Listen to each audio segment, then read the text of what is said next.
So hello guys, good morning sa inyo lahat. Good day, good afternoon. Cloud Moto here. So yun nga, dito tayo sa Legazpi City with our friend Seth. So yun nga, pupunta kaming Bulan, Sorsogon kasi may special ang araw ngayon. Kasi may titignan kaming motor. Yan. Medyo excited tayo kasi titignan natin. Surprise pagpunta natin sa Sorsogon kung anong motor yung titignan natin. Meron tayong i-check doon na dalawang motor para i-inspect natin. I-chat na natin yung owner para doon nga. So yun nga, papunta na kami. Okay, let's go. So bago nga lahat, shout out nga pala. Shout out sa inyong lahat. Shout out kay Seth. Shout out sa mga viewers ko and 300 subscribers. Shout out sa inyong lahat. And most especially shout out sa field instruction students ng CSWDO Legao City. Medyo kinukulit na ako. Shout out ko daw sila. Shout out sa inyo. Shout out sa inyo.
This is Tuboy, Castilla.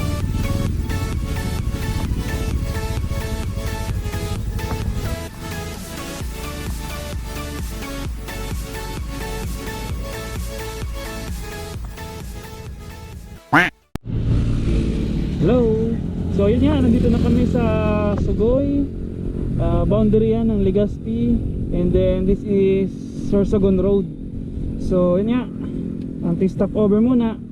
So i-review, summarize lang natin yung purpose natin pupuntang Sorsogon. So mag-check kami ng big bike, second hand. So we will try to purchase that kung maganda yung quality, kung maganda pa yung condition ng motor. Kasi yun nga, may plan kaming pumunta ng Ilocos Sur. So yun nga, dapat nga kasama si BR ngayon, pero may tatapuhin daw siya. So yun nga, set, ayun, continue ulit. Tapos itong Sorsogon Road is dire-diretso na.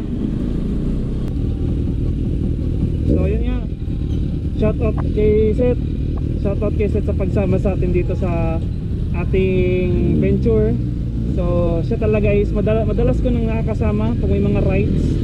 Kaya yun, nakita nyo nga sa Tagaytay namin. Yun nga. Brothers at Arms. Brothers at Arms. Kaya supportive talaga siya kung may mga lakad tayo tungkol talaga sa dito sa mga may mga lakad tayo related sa motor. Natulungan tayo niya mag-inspect ng mga dalawang motor titignan natin sa dito sa Sorsogon. So isa sa Bulan at isa sa Gubat, Sorsogon. Uunahin muna namin yung Bulan kung saan mas malayo. So check out pala Facebook page ni Seth, SETH, Seth with tuldok with period.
2 hours later. Ay, pabot ng chat ko mo. I-chat ka.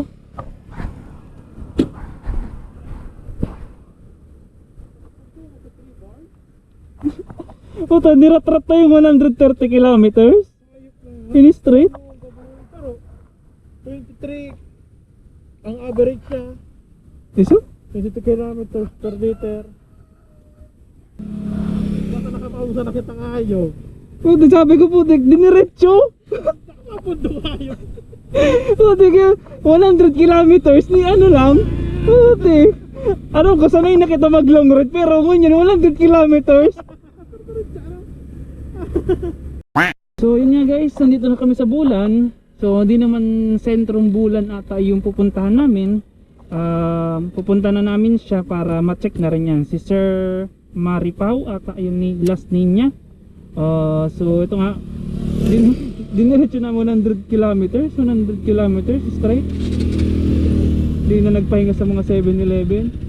So yun nga, baka idiretso ko na kayo dun sa mismong location ng motor, and then maipakita ko sa inyo kung ano yung next motorcycle nating ireregalo sa ating sarili. Okay. Deserve natin, deserve. So kakain muna kami dito, hindi pa naman pati nag-almusal, nagkape lang ako. So hello guys, yun nga, nahanap na namin si Sir. Morning sir. Marlon na lang sir. Okay. So yun nga guys, dahan-dahan na natin nilalapitan yung motor. Dahan-dahan ko nang nilalapitan yung motor. So nakikita nyo nga, ito nga pala ang possible nating motor na bago. Hindi man talaga bago technically. So ito nga pala yung Kawasaki Bajaj Dominar 400 version 1. So ito nga, nakita natin to sa marketplace, and then ngayong araw na to i-inspect namin siya. So unang-una namin tinitignan is yung physical features niya, kung wala siyang gasgas o history ng aksidente.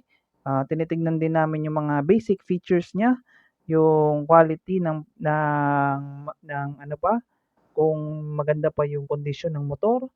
So tine-check din namin yung mga parts. So may mga na-observe naman tayong magandang features ng motor na maski second hand maganda pa, and then pero may mga na-observe din tayong mga wear and tear, mostly yung wear and tear parts, mga pudpud na, and then yung mga parts na kailangan palitan, especially yung foot peg, kailangan ng palitan kasi nga wala nang locking system.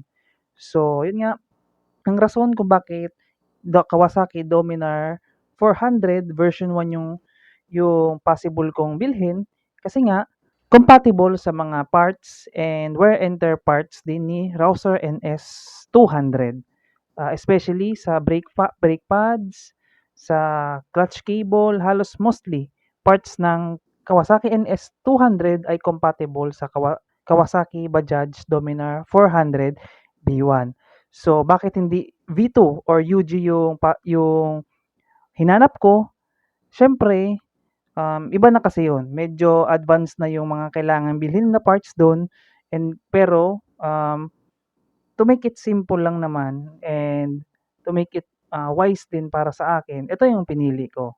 Pasok din siya sa budget ko, and then pasok din naman sa criteria na hinahanap ko, especially dun sa riding habit ko. So, yun nga guys, if maging successful ang aming transaction with Sir, and then welcome natin tong Kawasaki Bajaj Dominar 400 B1 sa ating motovlog. So sa mga mas susunod na vlogs natin, baka ito na yung gamitin natin, pero makikipag-transact pa tayo, and pagpatuloy pa rin natin yung negotiation with Sir. Yan. So yun nga, kausap na natin si Sir Marlon regarding dun sa Dominar 400. So yan si Sir, at least medyo maganda yung usapan namin ni Sir regarding dun sa motor. So kasama din natin si Seth. Yan, isa sa mga tumutulong din sa atin, mga gantong mga lakad. So yun Sir, maraming salamat Sir dun sa ano. So contact na lang tayo Sir kung in case na may mga information ka, may Kaipuhan. So yun guys, pauwi na rin kami. So baka abutan pa kaming ulan kasi nga medyo binabagyo kami digdi sa Bicol. Dito sa Bicol. So yun. So yun nga yung Dominar. Eto. Pasok lang ulit ako. So yun nga, nakausap natin si Sir. Maganda yung negotiation natin, and then nag-down na tayo. At least baka this December makuha na natin tong Dominar V1 na 400.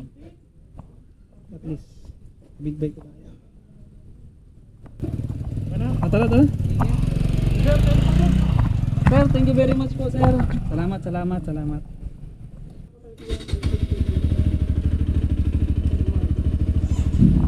Thank you, sir. Thank you.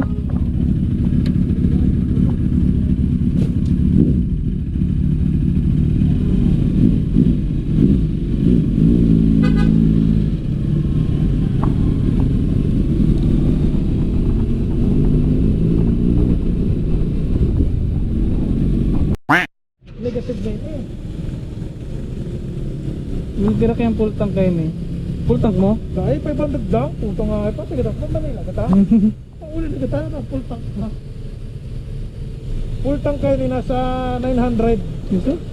So yun nga guys, here we are at Petron, Sorsogon City. So yun nga, pauwi na rin kami. And then yun nga, shoutout nga ulit kay Sir Marlon from Bulan, Sorsogon.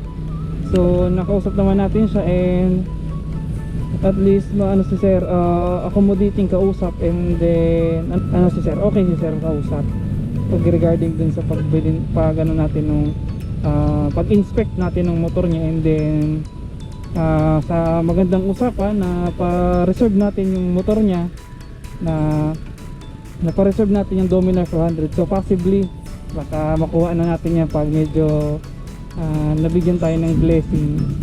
So pinag-ipunan din naman natin yung konting ipon na lang, madadagdagan na yung pambili natin. So yun nga guys, yung surprise ko na Dominar 400, di lang naman yun para sa akin. Pag long ride din namin ni OBR, papunta namin ng out of town. Ayun yan, so kakain muna kami, Crispy King. So pero ito pang daily ko pa rin to si NS, kasi iba pa rin ang gas consumption nito compared dun sa 400. Mabuti naman yung mga parts to na available, yung mga stock ko na available parts, compatible dun sa Dominar 400. So yun nga guys, siguro dito ko natatapusin ang aking vlog. Update na lang siguro ko kung ano mangyayari dun sa Dominar 400 na nakuha namin. So pauwi na rin kami, and then medyo makulimlim na. Sana hindi kami abutan ng ulan papuntang Albay, pauwi ng Albay. So yun nga guys, maraming salamat sa panonood, and then sa pagsubaybay sa aking YouTube channel. So yun nga, ako nga pala si Claude Moto. Hanggang sa ulitin. Yeah. Paalam. Shoutout kay Seth. Facebook page, Seth, SEPH. Ayun. Mabush.